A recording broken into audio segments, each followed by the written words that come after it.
Hello, everybody, and welcome to the next episode of the Political Soup Podcast. I'm your host, John Toll, and below me you can see from left to right we've got Dana View, and we have Nick, and we have Paul. And sometimes I'll use their last names, and sometimes I won't. It's just crazy like that. Let's get into our first article right away, and then these guys can tell us what they think about the article. So the article actually was found by Nick. It's in the Politico.com website from, let's see here, the article name is Newt, Fire the Janitors, Hire Kids to Clean Schools, by Maggie Haberman. We'll get you a link down below. You can read the article yourself later if you want. Via Politico's Reed Epstein, Newt Gingrich tonight said in an address at Harvard that child work laws entrap poor children into poverty, and suggested that a better way to handle failing schools is to fire the janitors, hire the local students, and let them get paid for upkeep. The comment came in response to an undergrad's question about income equality during his talk at Harvard's Kennedy School. "This is something that no liberal wants to deal with," Gingrich said. "Core policies of protecting unionization and bureaucratization against children in the poorest neighborhoods, crippling them by putting them in schools that fail, has done more to create income inequality in the United States than any other single policy. It is tragic what we do in the poorest neighborhoods, entrapping children in, first of all, child laws which are truly stupid.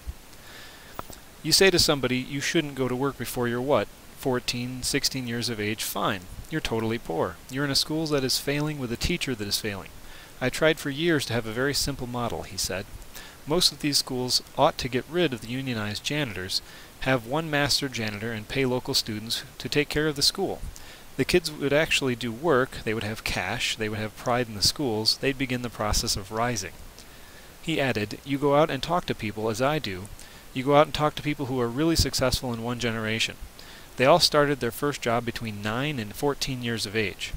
They were all either selling newspapers, going door to door, they were doing something, they were washing cars.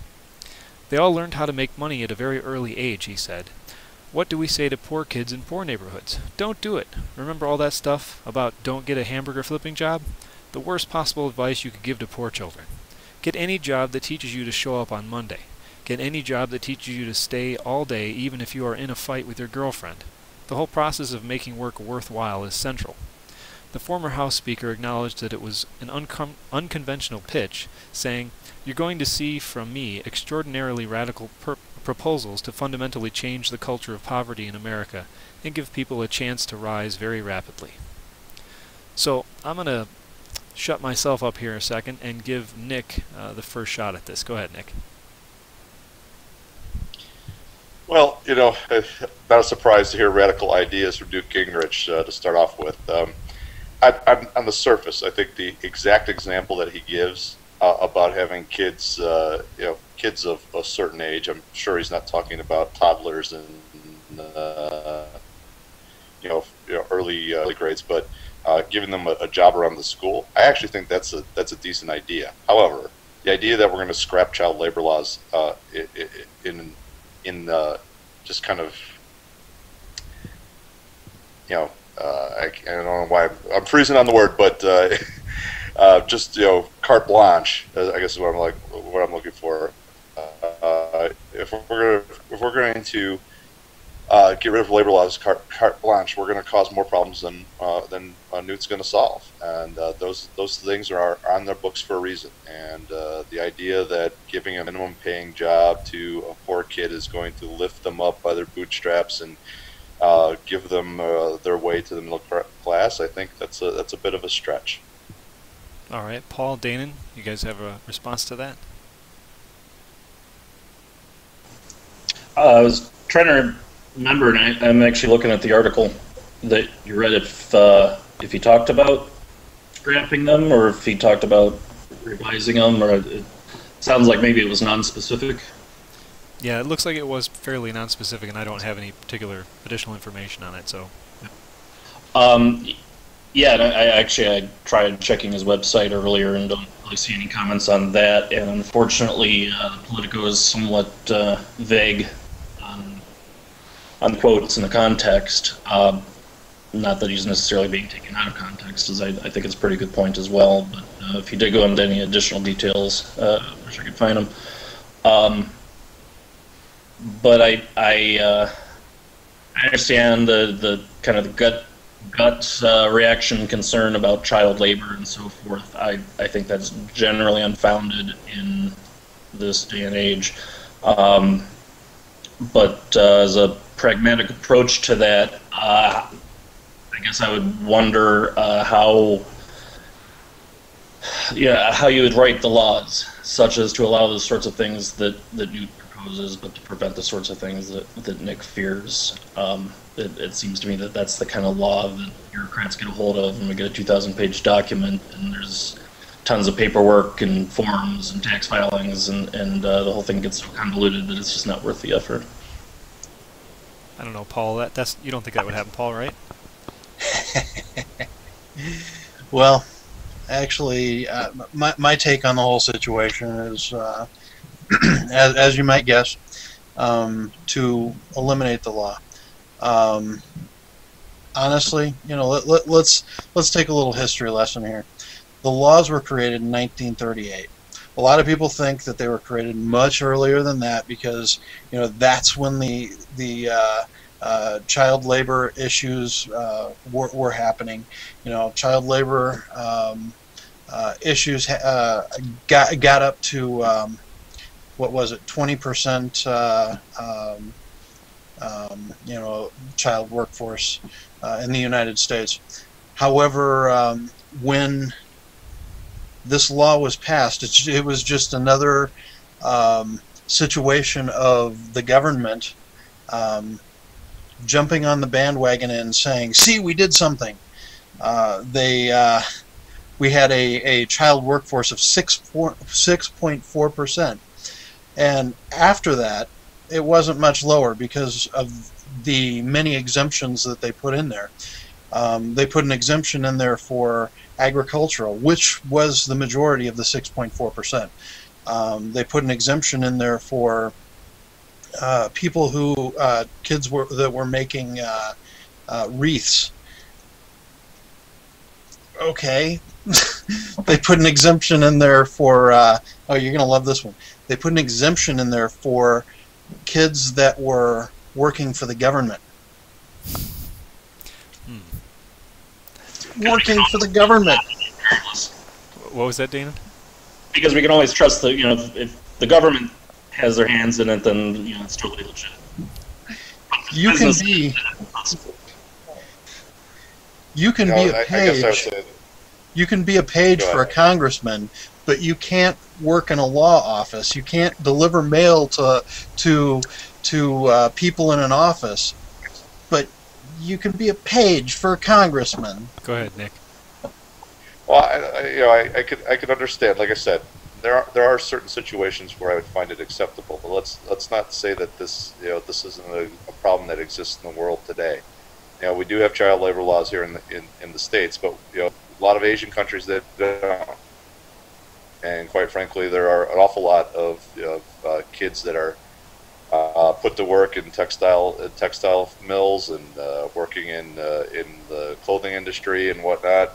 And that's something I would like to see repeated. And if a law is put into place to prevent those situations, I don't see how you can argue against it. If writing the right exceptions into the law where kids can work at schools or some way be a kind of like a learning situation as well, some sort of apprenticeship. Yeah, I'm all for that as long as it's not going to get in the way of the educational system, as long as they're going to still have find time to go to school. But the idea that you scrap the law and have zero protection, sorry, companies do not regulate themselves. This is not something that I feel comfortable leaving it up to companies that really have no problem taking work overseas and employing child labor overseas. So why would I want them to be able to do that here? Well, honestly, you're right. They're taking it overseas and they're employing kids overseas. Absolutely. But what would you rather have those kids do? I mean, there have been many studies that have suggested that when they take the labor out of those countries, they turn to prostitution. Would that be better for you? Those two wrongs don't make a right, Paul. I'm sorry. Just because just because the other options aren't as good as well doesn't mean it's right for them to be forced into labor situations that aren't equitable. I'll remember They're that poor. next time the abortion comes up, and if you try to make an argument about back alley abortions, worries. But that's a You won't hear me They're make that poor argument. countries. What else are they going to do? I mean, it's not like they're going to be rich overnight and become like the United States. I mean, the reality is, and by the way, this is where you're wrong, because the companies and the corporations did resolve the issue. And then, of course, the government said, oh, the issue is almost resolved, so we're going to pass a law. Actually, I suspect that it was probably more about hiding the unemployment rates. That's kind of Roosevelt thing anyway, but, that's... The reality is the corporations were taking care of it. yeah. Writing exceptions into the law and so forth is how we get 70,000-page tax code, or however many pages is up and down. And people complain about loopholes and exemptions and this and that. And it's just to try to manage something like this. I mean, anytime the government tries to manage exceptions and rules, and the whole thing just gets so loaded and unmanageable. But yeah, I totally agree with Paul. What's the alternative? And not even just considering that children might go to prostitution or whatever, but what's wrong? Nike or whoever, I don't know if Nike still has shops or whoever. Pick a company that has shops that supposedly employs child laborers. Do they go to the children's homes and drag them out and put them in chains, or do the kids go there voluntarily? And presumably with the permission of the parents. And do they whip them and work them to death and not feed them, or what? What are the conditions? I reject a gut reaction that, child labor is terrible. I think it evokes certain images of David Copperfield and so forth, but I just don't think, I'd like to see some evidence if that's the reality, and I otherwise doubt that it is. Well, I can mention one thing about their conditions. They are generally paid a little bit more than what they would ordinarily be paid for other jobs in their countries. So, I mean... Yeah, if we're talking about really poor countries with people who really need money, some sort of income in order to eat and survive and get the basic necessities, food and shelter, what's so wrong with that? That's really not too much different than a family owning a farm and having a child help out in order to help provide for the family. And it's unfortunate at times. It can rob children of their innocence and so forth. But ultimately, we say, well, no child labor, they have to stay at home. Well, what's the ultimate problem with that? Paying them for a good day's work. Well, and frankly, that also robs children of their childhood because, if you have no money, if you're starving, what kind of a life is that? The alternative that their parents can get employed for that same job, but maybe make a little bit extra wage. I mean, that's at the heart of this all, isn't it? Is that child labor is an artificial way, or not artificial, it's a way to actually hold down labor costs. And that's really the heart of this. Oh, that's certainly one, wonderful thing that it does. But that's not the only thing. I mean, it certainly teaches children values. Hold on, Paul. Hold on. I want to hear his response to your wonderful thing it does. Okay. I wouldn't say that holding down wages is actually a wonderful thing if you're depending on those wages to increase your standard of living. So, I mean, that's the thing. Here's the unintended consequence. We always like to talk about those things. The unintended consequence is you remove child labor laws from the United States books, you're going to find a lot of service level jobs that don't require much in the way of skill, all of a sudden employing child labor and reducing the wages of those jobs. So sudden you're going to start seeing, especially for poor folks that don't have the skill sets that more educated folks do, you're going to start to see their incomes start to go down because the children are going to be paid less. And you might hit that magic equilibrium at some point, Paul, but at the very onset, you're going to have a reduction in the standard of living for a lot of people that aren't making much more than minimum wage. See, that's not even logical. That's Sure it not is. logical because, You're going to bring a bigger pool of employees into the